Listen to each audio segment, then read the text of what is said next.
Okay, so we've got a bill of materials. If I click BOM here, and that's on the Annotate tab on the ribbon, and press Enter, there's my bill of materials there for my conveyor bracket assembly. Item 1 is the bracket, item 2 is the column. I'll just cancel that now and come out. Now these funny little symbols here indicate parts. So where I've clicked on the bracket and where I've clicked on the column, there is actually a little symbol indicating a part. Now the good thing is, for me to balloon parts on a drawing, I can utilise the bill of materials. So I go to the Annotate tab on the ribbon, and there's the balloon panel there, and all I've got to do is click on balloons and come into the drawing area. Now if you look at the command line there, you can see there's lots of options. So I'll right click now, and I'm going to set the bill of materials for my balloons. So I set BOM, and you'll see there in brackets on the command line at the bottom of the screen, conveyor bracket assembly. I'll press enter to accept that. Now I need to select the part or assembly. Now I don't actually have an assembly, but I do have parts. So I'll zoom in now and select this part here. Click on it, and there's my balloon there. So I specify the next point for the balloon like that. I press enter, and there's part number 1. Then I select this part here. Again, drag it out this way, click, press enter, and there's part number 2. Press enter again to finish. So I've now ballooned those parts on my drawing. You can see them there like that.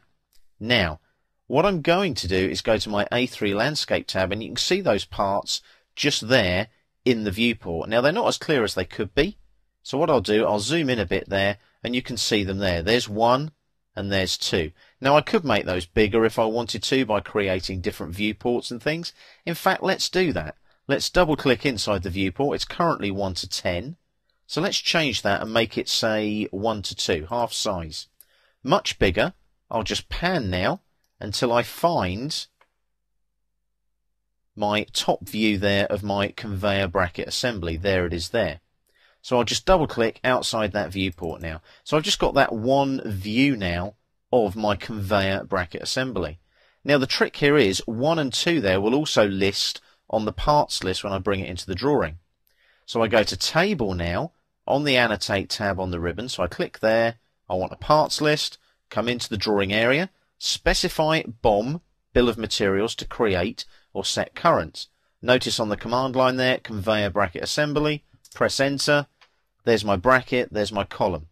I'll give the parts list a name, which is again going to be conveyor bracket assembly. Like so. I'll insert the title there. What I'll do is I'll enable a column split as well. I'll wrap left, and I'll also have a number of rows there of 5 maximum. I'll click on OK. And there's my parts list there. I'll just drop that in the drawing right there. And if I zoom in now a little bit, you can see, look, item 1 is my bracket. Item 2 is my column. Think how much longer that would have taken if you were using just straight vanilla AutoCAD. All of these tools here allow you to actually develop things like bills of materials, parts lists, balloons very quickly and very easily. Again, making you more productive, more effective, and more profitable.